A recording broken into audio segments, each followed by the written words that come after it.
अल्लाह करम करे या अल्लाह। मैं अगर मौलवी नहीं होता तो तकरीबन मैं मार नहीं खाता।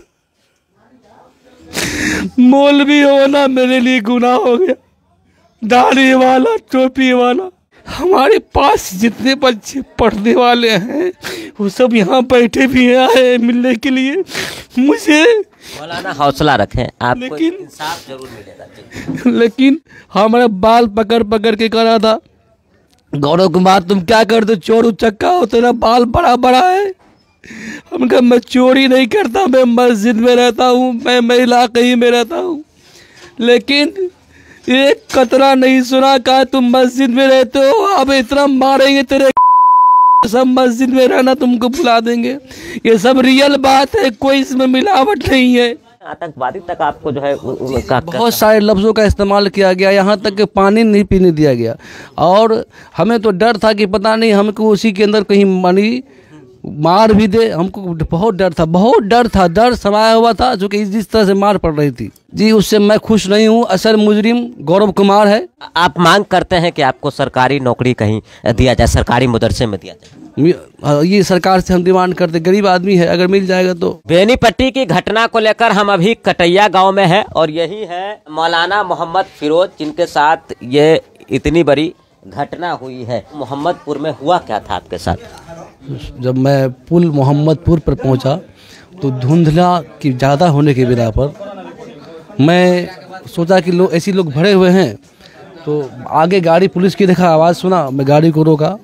लेकिन लेट से रोकने की बिना पर गाड़ी वाले ने पुलिस वाले ने एक लाठी मारा।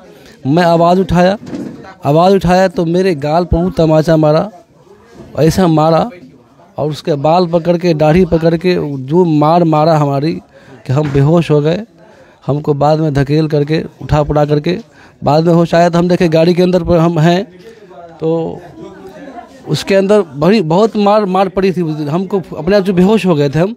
उसके बाद मैं वहाँ पर बात करने भी नहीं दिया आगे कोई से। फिर ला करके लॉकअप में नहीं बंद किया, बल्कि एक रूम में ले जा करके बंद कर दिया। एक मुंशी जी से बैठ रहे हैं, उसके अंदर एक रूम है, उसके अंदर सबसे अंदर वायरलेस वगैरह लगा हुआ है, उसके अंदर बंद करके पुलिस थाने में, मतलब के रूम में ले जाकर बंद कर। हाँ, एक रूम है, उस रूम के अंदर बंद किया। और बंद करने के बाद मैं सोचा कि आधा घंटे के बाद छोड़ देंगे शायद। मैं इंतज़ार करता रहा, लेकिन आधा घंटा के बाद तकरीबन, क्योंकि मेरे पास मोबाइल भी नहीं था, घड़ी भी नहीं थी, मुझे पास है नहीं, तो अचानक डीएसपी साहब, जिसका नाम गौरव कुमार है, वो आए। वो लात मारा मेरे बदन पर, वो लात मारा बाल पकड़ के ऐसा घसीटते मेरे कुंटा में ले गया कि औलाद तुमको हम सब मौलवीगिरी निकाल देंगे। और वो ये बात आपको किसने बोला? ये गौरव कुमार। कौन है ये? डीएसपी? डीएसपी जी। घसीट के अंदर ले गया कुंटे में, और वो पिटाई किया लात से, जूते से, थप्पड़ से, जितना माना वो मेरा सूझ गया। और मैं कितनों कहा पैर पकड़ता हूँ, माफ़ कर दीजिए सर, माफ़ कर दीजिए, लेकिन एक कतरा नहीं सुना। हकीकत बात यही है, इसमें कोई मिलावट नहीं है। कोई दुनिया वाला अगर इसको सियासत की निगाह से न देखे, एक मुजरिम की मदद करे, चूँकि मुजरिम होता है और मरीज़ होता है। मैं मरीज़ हूँ, मुजरिम नहीं हूँ। कोई मुझे मुजरिम बना के अगर कोई अपनी बात को न रखे, मैं मरीज़ हूँ, मेरी आदत पुरसी करे, मेरे हाल को आगे बढ़ाए, मुझे इंसाफ दिलाए। मैं इतना पिटाई खाया ज़िंदगी में कभी नहीं खाया। हमारे पास जितने बच्चे पढ़ने वाले हैं वो सब यहाँ बैठे भी आए मिलने के लिए। मुझे मौलाना हौसला रखें, आपको लेकिन इंसाफ जरूर मिलेगा। लेकिन इन बच्चों से पूछिए, कभी मैं इन बच्चों का ऐसा नहीं मारा। कभी इन बच्चों से पूछिए, बहुत सारे मेरे शागिर्द यहाँ मिलने आए हुए, पूछिए, कभी मैं इन बच्चों को भी ऐसा नहीं मारा। क्या लगता है आपके ऊपर ये हमला क्यों किया गया? आपको मारा पीटा क्यों गया इस तरह से? पता नहीं, मैं एक मौलवी किस्म का आदमी हूँ। मैं अगर मौलवी नहीं होता तो तकरीबन मैं मार नहीं खाता। मौलवी होना मेरे लिए गुनाह हो गया। दाढ़ी वाला, टोपी वाला, मस्जिद में रहने वाला इमाम में बन गया। अल्लाह करम करे या अल्लाह। मस्जिद में रहने वाला इमाम हमारे बाल पकड़ पकड़ के करा था, गौरव कुमार तुम क्या करते, चोर उचक्का हो, तेरा बाल बड़ा बड़ा है। हम कहा मैं चोरी नहीं करता, मैं मस्जिद में रहता हूँ, मैं इलाके ही में रहता हूँ, लेकिन एक कतरा नहीं सुना कहा तुम मस्जिद में रहते हो, अब इतना मारेंगे तेरे कि सब मस्जिद में रहना तुमको बुला देंगे। ये सब रियल बात है, कोई इसमें मिलावट नहीं है, कोई मिलावट नहीं है। आपका जो आना जाना था आपके ससुराल से अपने घर तक, ये हमेशा लगातार होता था या फिर? मैं करीब बीमार था, कई लोग से हमारी फैमिली बीमार थी, हमारी बेटी दोनों बीमार थी।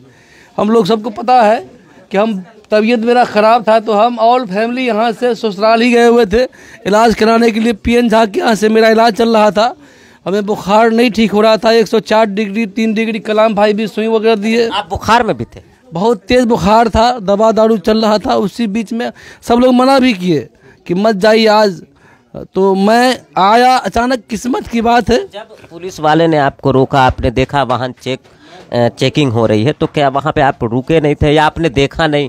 नहीं पहले देखिए, जब रोके मैं तो समझा कि पहले भीड़ भाड़ है, क्योंकि लोग ठंडी में मफलर वगैरह से बांध के रखते हैं। आवाज़ दिए तो मैं जब देखा कि पुलिस की गाड़ी है तो मैं आगे गाड़ी रोका। जी उससे मैं खुश नहीं हूँ। असल मुजरिम गौरव कुमार है, और जो असल मुजरिम है अगर उस पर संज्ञान न लिया जाएगा तो हम जैसे मरीजों का, हम जैसे बीमार लोगों का कोई मतलब क्या हाल होगा।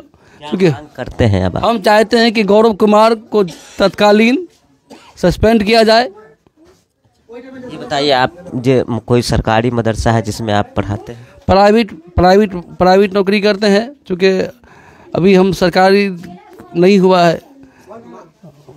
हम सरकार से मांग करते हैं, अगर मदद के तौर पर कर देंगे तो सरकार की मर्जी। आप मांग करते हैं कि आपको सरकारी नौकरी कहीं दिया जाए, सरकारी मदरसे में दिया जाए? ये सरकार से हम डिमांड करते, गरीब आदमी है, अगर मिल जाएगा तो। साथ में इनको आतंकवादी तक कहा गया, सुने आतंकवादी तक आपको जो है बहुत सारे लफ्ज़ों का इस्तेमाल किया गया, यहाँ तक कि पानी नहीं पीने दिया गया। और हमें तो डर था कि पता नहीं हमको उसी के अंदर कहीं मार भी दे, हमको बहुत डर था, डर समाया हुआ था, जो कि जिस तरह से मार पड़ रही थी। आप लोग इस वीडियो को ज़्यादा से ज़्यादा शेयर कीजिएगा। आप देख रहे थे VOS 24 न्यूज़, मैं फैज़ आलम, बहुत बहुत शुक्रिया, धन्यवाद।